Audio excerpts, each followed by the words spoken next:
E aí, pessoal, tudo bem com vocês? Eu espero muito que sim. Eu me chamo Ricardo Rodrigues, professor de língua portuguesa, língua espanhola e suas respectivas literaturas, e hoje, mais uma vez, eu trago para vocês a resenha de um clássico da literatura universal. Hoje conversamos então a respeito do romance de estreia do escritor escocês Sir Arthur Conan Doyle, Um Estudo em Vermelho, que além de ser o romance de estreia do Arthur Conan Doyle, é também a obra responsável por apresentar ao mundo uma das personagens mais icônicas da cultura pop até os dias de hoje, o detetive mais famoso de todos os tempos, o senhor Sherlock Holmes, evidentemente.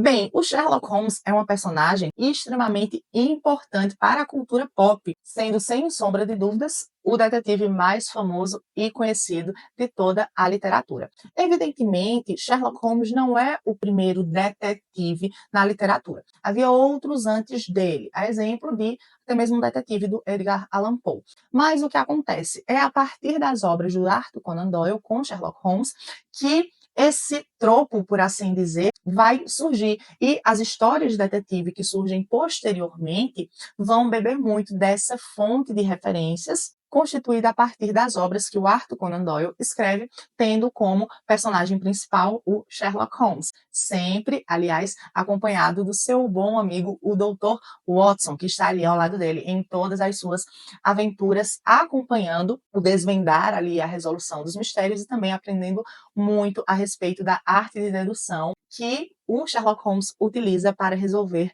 os casos porque se responsabiliza. E sobre isso é importante sabermos que, sim, o Sherlock Holmes, ele é um personagem recorrente nas obras do Sir Arthur Conan Doyle. Então, o Sir Arthur Conan Doyle, ele vai lançar inicialmente Um Estudo em Vermelho, em que o Sherlock Holmes aparece pela primeira vez para o público, mas depois outros romances serão escritos com essa personagem e além dos romances, uma série de contos maravilhosos que eu vou ler depois e resenhar por aqui também, apresentando o Sherlock Holmes e o Dr. Watson, então aí como personagens principais. Evidentemente, o Sherlock Holmes com todo o destaque e o Dr. Watson, além de ser aí esse amigo e companheiro do Sherlock Holmes, ele é também o narrador dessas aventuras. Sobre o Estudo em Vermelho, publicado originalmente em revistas, ele não fez tanto sucesso assim de imediato. No entanto, vai ser com um romance que vem após ele, escrito também pelo Arthur Conan Doyle, sobre uma outra aventura de Sherlock Holmes, que o Sherlock Holmes ele vai ganhar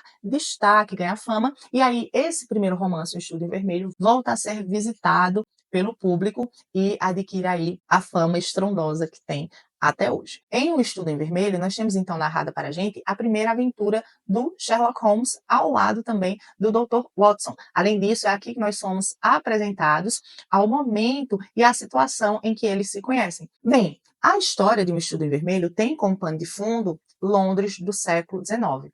E aí, o livro é dividido em duas partes, sendo a primeira parte narrada pelo Dr. Watson, que é então esse amigo do Sherlock Holmes. Porém, no início da história, eles ainda não são amigos. Então, o Dr. Watson vai narrar nessa primeira parte do livro, justamente, o momento em que eles se conhecem. É válido ressaltar que Dr. Watson era um médico que havia servido há pouco no exército inglês, lá no Afeganistão, e havia, inclusive, sofrido alguns ferimentos, tendo de voltar para Londres, onde estava vivendo ali em pousadas de aluguel, e ele precisa, então, encontrar alguém com quem dividir o aluguel e demais despesas. De modo que um amigo que ele tem vai falar sobre um colega que trabalha lá no laboratório e diz que esse colega também está interessado em dividir o aluguel e outras despesas com alguém. Só que aí esse amigo do Watson vai dizer ao Watson que o cara que trabalha lá no laboratório é um pouco esquisito, tem manias um pouco estranhas, hábitos um pouco estranhos, mas o Watson mesmo assim pede para que esse amigo em comum dos dois, do Watson e do cara do laboratório, apresente ambos para que eles conversem a respeito dessa possibilidade de morarem juntos, de dividirem o aluguel e por aí vai. E assim se faz. O colega do Watson apresenta o Watson a esse amigo dele que trabalha no laboratório, que é ninguém mais, ninguém menos que o próprio Sherlock Holmes. E aí, de cara, o Watson ele já vai ficar muito intrigado e fascinado pela personalidade do Sherlock Holmes. Então, ele vai aceitar dividir o apartamento com o Sherlock Holmes. E por mais que ele não saiba muito, por exemplo, a respeito do que o Sherlock Holmes faz, da profissão de Sherlock Holmes, ele se sente atraído e intrigado, aqui evidentemente, pela personalidade e pela aura de mistério que cerca o Sherlock Holmes. Porém, não vai demorar muito até que o Dr. Watson ele descubra qual é ali a profissão, por assim dizer, do Sherlock Holmes. Então, o Sherlock Holmes ele é um detetive consultor. O que seria um detetive consultor? Em Londres havia muitos detetives e esses detetives, quando eles encontravam algum entrever ou obstáculo nos casos em que estavam trabalhando, e a própria polícia mesmo lá de Londres, quando estava trabalhando em um caso e encontrava algum obstáculo na investigação, então tanto a polícia quanto outros detetives iam procurar o Sherlock Holmes para auxiliá-los, porque o Sherlock Holmes era bastante inteligente, inclusive ele entendia muito disso que vai ser chamado aqui no livro de arte de dedução. Então ele era capaz de, analisando coisas simples, fazer deduções e a partir de determinados fatos que a olhos comuns passariam despercebidos, desvendar coisas grandiosas e fazer revelações grandiosas a respeito das situações. Então ele usava esse conhecimento que ele tinha justamente nessa atuação sua como detetive consultor. As pessoas iam até lá e levavam para ele ali as dificuldades que encontravam em seus casos e ele então ia auxiliá-los ali na resolução daquelas dificuldades para que depois essas pessoas pudessem chegar à conclusão das suas investigações. Só que aí, antes de descobrir que o Sherlock Holmes ele trabalha com isso, o Dr. Watson ele vai tentar fazer suposições com base no que ele próprio observa de Sherlock Holmes sobre a profissão que ele teria. Então ele vai fazer, inclusive, enquanto ele está ali conhecendo o Sherlock Holmes ainda, uma lista a respeito das habilidades que o Sherlock Holmes tem. Então ele vai observar, por exemplo, que o Sherlock Holmes ele tem conhecimentos práticos de química. Ele vai observar habilidades que o Sherlock Holmes tem e também vai se espantar e se intrigar com o fato de que Sherlock Holmes, para ser um homem culto, naquela época, ele não tinha, por exemplo, um conhecimento muito aprofundado de literatura. Ele sequer sabia, por exemplo, que a Terra girava em torno do Sol. Isso vai deixar o Watson muito intrigado, porque ele percebe que, ao mesmo tempo que o Sherlock Holmes ele tem habilidades muito amplas em determinadas áreas de conhecimento, em outras que o próprio Watson supõe serem também muito importantes, o Sherlock Holmes não tem. Mas aqui vale também um adendo. Até que ponto essas informações que o Watson deduz também a respeito do Sherlock Holmes, ou que o Sherlock Holmes passa para o Watson a respeito de seus saberes, são de fato reais. Mesmo porque,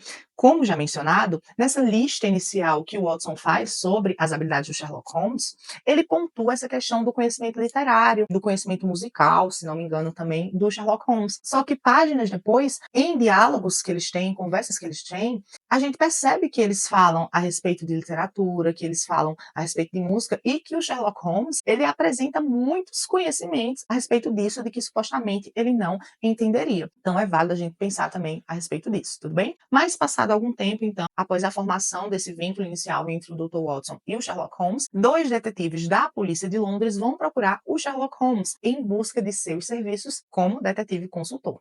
Então o que acontece? Eles encontraram em uma casa, em uma rua pouco habitada ali em Londres, um corpo, um homem morto, mas sem nenhum sinal de assassinato. Inclusive, muitas pessoas creem até mesmo que tenha se tratado aí de um suicídio. No entanto, há no local em que o corpo foi encontrado um fio de sangue, o que torna a história e essa hipótese do suicídio um tanto quanto suspeita. E há também outras pistas ali que indicam que tenha se tratado realmente de um homicídio. Porém, o caso, para esses dois detetives da polícia de Londres, que a gente compreende na leitura que já procuraram Sherlock outras vezes, parece muito confuso. E eles buscam os serviços de Sherlock Holmes justamente para clarear ali as ideias. Então, o Sherlock Holmes vai até o lugar em que o suposto crime aconteceu e leva consigo também o Dr. Watson, de modo que o Dr. Watson, posteriormente, assim como em todas as demais aventuras de Sherlock Holmes, escreverá a respeito disso, escreverá a respeito dos casos que o Sherlock Holmes investiga, dos meios dos quais ele lança mão para resolver cada caso e por aí vai.